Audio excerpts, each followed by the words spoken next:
Reoccupying Gaza might be the right thing to do. It's been reported from Jerusalem that Israeli Prime Minister Benjamin Netanyahu is proposing to fully reoccupy the Gaza Strip when he meets his security cabinet today, Thursday, the 7th of August. After many months of conflict following the Hamas terrorist raid on Israel on the 7th of October 2023, and its concomitant death and destruction, it seems that the total elimination of Hamas, bloodied, degraded, but not quite defeated, demands such a measure. Politically, it will be a dangerous move and will bring down the condemnation of most of the world on Netanyahu and his government, including from inside Israel itself. Polls in Israel indicate that 3 in 4 citizens favour a full ceasefire instead, and the families of the 50 or so remaining hostages in Gaza also fear that the move could endanger the lives of those still alive. But militarily, it probably is the right thing to do at this stage in the conflict. Hamas is punch-drunk and on the ropes, its leadership either eliminated or cowering underground, and its international reputation is in tatters. First and foremost, reoccupation of the Gaza Strip by the IDF lets it close with what's left of its enemy to get into Hamas's trench, if you like, and clear them out. It's one thing to skulk in the shadows and pop up occasionally to have a go at Israeli soldiers. It's another thing altogether when they're literally right on top of you. Hamas' freedom to operate becomes even more curtailed if there is nowhere for them to hide. Second, and equally, if not more important, having Israeli troops in control of the streets will protect the civilian population from Hamas, their oppressors who have ruled since 2007 by fear and intimidation.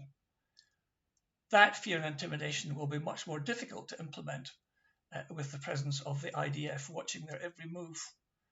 The civilian population should at least be able to move towards some semblance of normality at long last.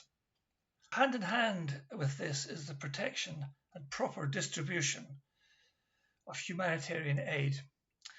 The UN now admits that nearly 90% of aid trucks have been looted in Gaza since May this year, representing a major breakdown in humanitarian supplies delivery. With the IDF now on the ground, much of, if not most, of this aid can be protected against Hamas, other armed gangs and the criminal enterprises which steal it and sell it on again in the black market at a huge markup. Guaranteeing delivery to those who most need it would be a great leap forward. Lastly, with Israeli troops in control of the very daunting task of rebuilding Gaza from the rubble, then the efforts can begin with a modicum of safety and security from those who would have it otherwise. The diversion of building materials to build Hamas tunnels and underground bunkers would be stopped, and the effort would go where it's most needed to provide decent homes, clinics, roads, schools and hospitals for the population. Of course, there are downsides to the proposal too. If Israel does go ahead, it will have to govern the over 2 million Palestinians who live in the Strip, running everything from food, water, power, infrastructure and so on, which is no small undertaking, especially when the remnants of Hamas will seek to disrupt civil government at every opportunity. Plus, it's possible that many IDF personnel and civil government workers may be targeted, attacked and killed. It's likely to be a dangerous undertaking. As previously mentioned, there is the plight of the remaining hostages.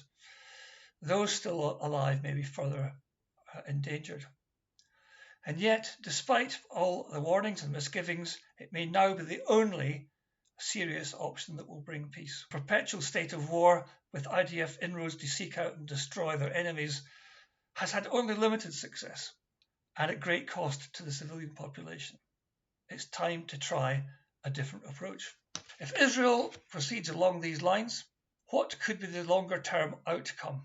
It's still hard to see a tidy resolution, but the mythical two-state solution, so often recommended by those outside observers and commentators, is quite frankly dead in the water. Neither the Israelis nor the Palestinians want it, and without their buy-in, there is no future for it. In my view, the only viable long-term practical fix is the one-state solution. Israel-Palestine, or whatever you might want to call it, it doesn't really matter. It's established as a unitary state with Israelis and Palestinians sharing a common citizenship and equal rights. But given the hatred and suspicion currently on display, such an outcome seems a long way away. And it cannot possibly be agreed while Hamas clings on. However weakened it may be, it has to be completely eradicated and dismantled if there is to be any hope of a lasting peace.